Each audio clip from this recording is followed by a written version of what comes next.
Everyone, एक बार फिर आप सभी का let's crack UPSC CSC Hindi पर स्वागत है। साथियों, आज हम बात करेंगे साइबर भाड़े के सैनिकों के बारे में। क्या है साइबर भाड़े के सैनिक और ये अचानक से चर्चा का विषय क्यों बने हैं?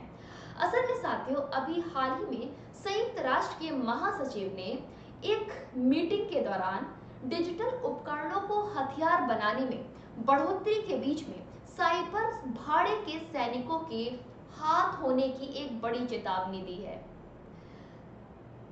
साइबर भाड़े के सैनिकों की अगर बात की जाए तो ये वो लोग हैं, ये कुछ ऐसे लोग हैं जिनका पूरा समूह साइबर सिक्योरिटी के लिए काम करता है।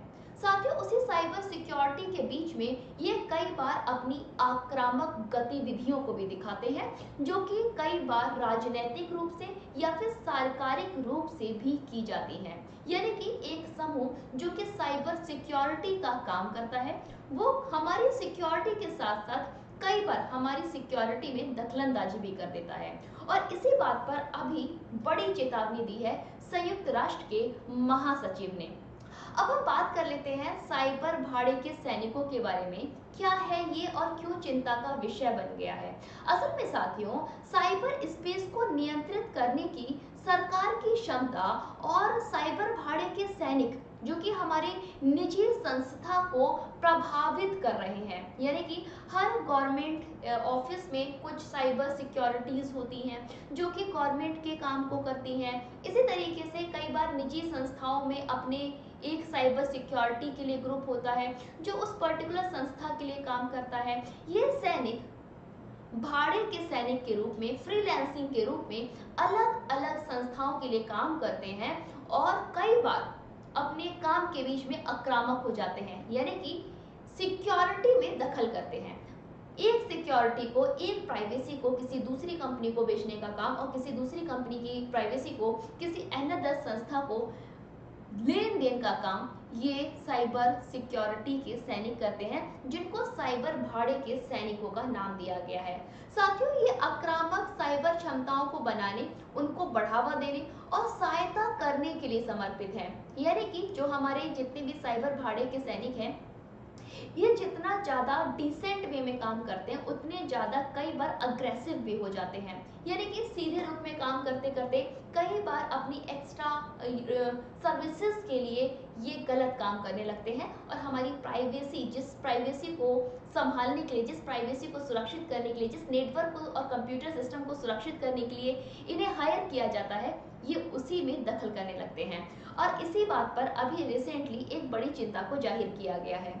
साथियों, जो आपके नेटवर्क हैं, कंप्यूटर है, फोन है, इन सभी की जासूसी करने में सक्षम है। असल में साथियों, ये साइबर सैनिक हैं जिन्हें आपके इंटरनेट, आपके टेक्नोलॉजी की पूरी नॉलेज है और ये आपके लैपटॉप में, आपके कंप्यूटर में, आपके फ़ोन में दूर बैठकर भी पूरा खंगालने की शक्ति रखते हैं, और जिसमें कई बार रैंसमवेयर का और मालवेयर्स का इस्तेमाल करते हैं। यानी कि कई बार हैकिंग का भी प्रयोग करते हैं, पूरे सिस्टम को हैक करके जानकारी को एकत्र करके किसी दूसरे संस्था को दे देते हैं। और इसीलिए इन्हें साइबर भाड़े के सैनिक के नाम से जाना गया है, क्योंकि ये भाड़े पर दूसरी संस्था के लिए काम करते हैं।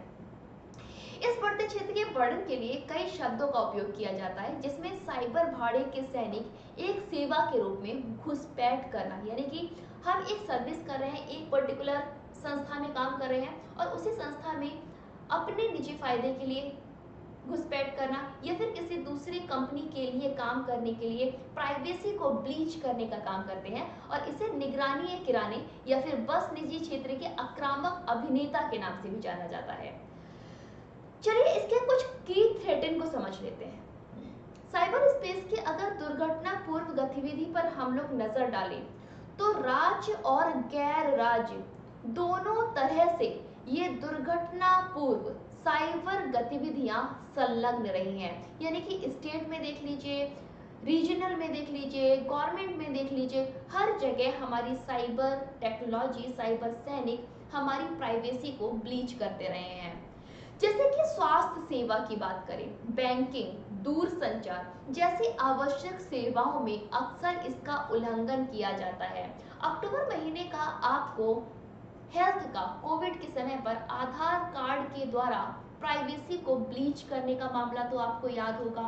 ये भी कहीं ना कहीं साइबर भाड़े के किराए के सैनिकों का एक सबसे बड़ा उदाहरण है। वहीं पर बैंक में हम कई सारी अपने डेटा को प्रोवाइड कराते हैं। वहां से आपके फ़ोन नंबर का लीक होना, आपके होम एड्रेस का लीक होना भी साइबर भाड़े के सैनिकों के द्वारा किए गए रैंसमवेयर के अंतर्गत आता है। आपराधिक संगठन भी ये होते हैं, यानी कि कई बार कई आपराधिक स्थितियों को पैदा करने के लिए, कई आपराधिक गतिविधियों को करने के लिए भी साइबर भाड़े के सैनिकों को रखा जाता है, जो लगातार अवैध कार्रवाइयों को अंजाम देते हैं और हमारी प्राइवेसी को ब्लीच करते हैं। जैसे कि रक्षा मंत्रालय के कंप्यूटर की बात कर लेते हैं। साथियों, अक्सर आप सुनते हैं कि रक्षा मंत्रालय के सिस्टम को हैक कर लिया गया।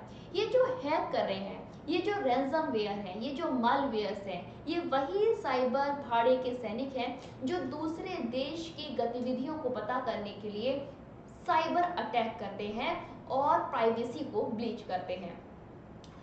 इसकी कुछ ब्लरी लाइन है जिसके बारे में बात कर लेते हैं, जैसे कि नागरिक हैकर्स लड़ाकों और नागरिकों के बीच रेखा को तेजी से धुंधला कर रहे हैं। इनके कार्य ऑनलाइन भय में और विभाजन के रूप में योगदान दे रहे हैं। कई बार इनकी नई कमजोरियां भी हैं, जैसे कि हथियार प्रणालियों के साथ डिजिटल उपकरण का एकीकरण नई कमजोरी को पैदा करता है। वहीं पर मेलवेयर्स को फैलाता है। आईएम सक्षम साइबर ऑपरेशन के खतरे भी बढ़ते जा रहे हैं।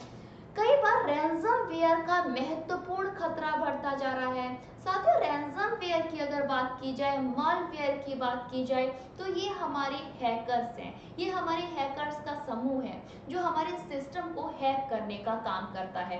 कई बार सार्वजनिक या फिर निजी संस्था या फिर महत्वपूर्ण बुनियादी ढांचे, वित्तीय स्थिरता के लिए भी रैंसमवेयर से एक बड़ा खतरा पैदा हो जाता है।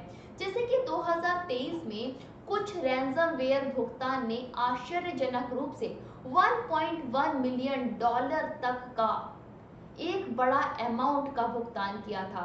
ये एक साइबर ब्लीच का सबसे बड़ा उदाहरण है। साथ में अगर हम इसके इम्पैक्ट और चैलेंजेस की बात करें, तो हम कहीं ना कहीं साइबर सिक्योरिटी पर अब भरोसा कम कर रहे हैं और ये दुर्घटनापूर्ण है। क्यों? क्योंकि साइबर घटी जितनी भी गतिविधियां हैं उन पर भरोसा खत्म होता जा रहा है। साइबर संस्थान कमजोर होते जा रहे हैं। हमारी जो चुनावी प्रक्रियाएं हैं वो बाधित हो रही हैं। संघर्ष और हिंसा के बीज भी उगते जा रहे हैं। वहीं पर अगर पब्लिक और प्राइवेट सेक्टर्स की बात की जाए, तो इन दोनों क्षेत्रों के लिए साइबर भाड़े के सैनिक एक बड़ी चुनौती बन गए हैं। असल में साथियों, सरकार हो या फिर नागरिक हो, दोनों की सुरक्षा को असुरक्षित करने में साइबर भाड़े के सैनिकों की एक बड़ी भूमिका हो रही है। जबकि अगर व्यवसायों की बात करें, उनके परिचालन और डेटा की सुरक्षा की बात करें, तो ये भी हमारा लगातार साइबर सिक्योरिटी ना होने की वजह से लगातार खतरे में पड़ता जा रहा है। चलेंगे साथियों नेक्स्ट पॉइंट की तरफ। उससे पहले अनअकैडमी हम सभी के लिए फाउंडेशन कोर्स लेकर आया है, जो कि एनसीईआरटी का कोर्स है और मात्र 499 रुपए का है। ये आपको क्लास 6 से 12 तक की एनसीईआरटी के कंप्लीट डिटेल एक्सप्लेनेशन प्रोवाइड कर रहा है। अगर आप इसमें इनरोल करना चाहते हैं तो मेरा रेफरल कोड है श्रेया10, आप इसे लगाना मत भूलिएगा। साथ में आपके बहुत सारे सवाल हैं, जैसे कि मेरी प्रोग्रेस कैसे ट्रैक होगी, हिम्मत नहीं जुटा पा रहा हूँ, कैसे जुटाऊँ, क्या मैं यूपीएससी क्वालिफाई करने के काबिल हूँ, आंसर राइटिंग कैसे करूँ, मुझे चीज़ें याद कैसे होंगी, कहाँ से पढ़ाई शुरू करूँ। इन सभी सवालों के जवाब आपको एक ही प्लेटफॉर्म पे मिल जाएंगे। तो गाइज, अनअकैडमी से समाधान लेने के लिए एप्लीकेशन को डाउनलोड कीजिए और उसके स्पेशल प्लस क्लासेस के साथ जुड़ जाइए। साथ में साथियों, अनअकैडमी यूपीएससी आइकॉनिक सब्सक्रिप्शन के लिए कुछ नए फीचर्स ओपन किया है। ये आपके quick revision module, answer evaluation और इंटरव्यू गाइडेंस प्रोवाइड कर रहे हैं, जो कि आपका एआई बेस्ड है। अगर आप इन न्यू फीचर्स का भी फायदा उठाना चाहते हो तो आइकॉनिक सब्सक्रिप्शन में इनरोल करना मत भूलिएगा।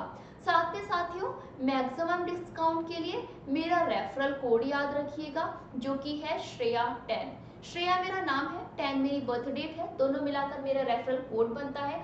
गाइस, ये था पूरा टॉपिक। आई होप आपको अच्छा लगा होगा। आप इस मुद्दे पर क्या राय रखते हैं, अपना राय लिखना मत भूलिएगा। कमेंट बॉक्स में कमेंट करके अपना फीडबैक देना मत भूलिएगा। साथ में अगर आपको अनअकैडमी का कोई भी कोर्स खरीदना है तो मेरा रेफरल कोड है श्रेया10, इसे लगा लीजिएगा। मेरी प्रोफाइल अनअकैडमी एप्लीकेशन पर श्रेया मैम से है। आप यहाँ पर मेरे साथ पर्सनली कम्युनिकेट कर सकते हैं, अपनी प्रॉब्लम को सॉल्व कर सकते हैं। इसके लिए आप मेरी प्रोफाइल को डबल क्लिक करके फॉलो कर लीजिएगा, जिससे कि जब भी मैं लाइव आऊँ तो आपको पता चल जाए और आप मेरे साथ लाइव क्लासेस को एंजॉय कर सको। गाइस, मैं सुबह 11 बजे और दोपहर में 2 बजे डेली लाइव आती हूँ, तो मेरे साथ लाइव क्लासेस को एंजॉय करने के लिए अनअकैडमी एप्लीकेशन पर मुझे फॉलो करना मत भूलिएगा। इसी के साथ गाइस, ये था पूरा टॉपिक। कैसा लगा टॉपिक कमेंट करके बताइएगा। साथ में अपना फीडबैक देना मत भूलिएगा, क्योंकि आपका फीडबैक मेरी टीचिंग स्किल को अच्छा करने में एक बड़ी मदद करता है। इसी के साथ गाइस, अभी के लिए बस इतना ही। तब तक stay tuned, stay safe, have a good bye, see you bye next video. Love you guys, thank you so much, good night.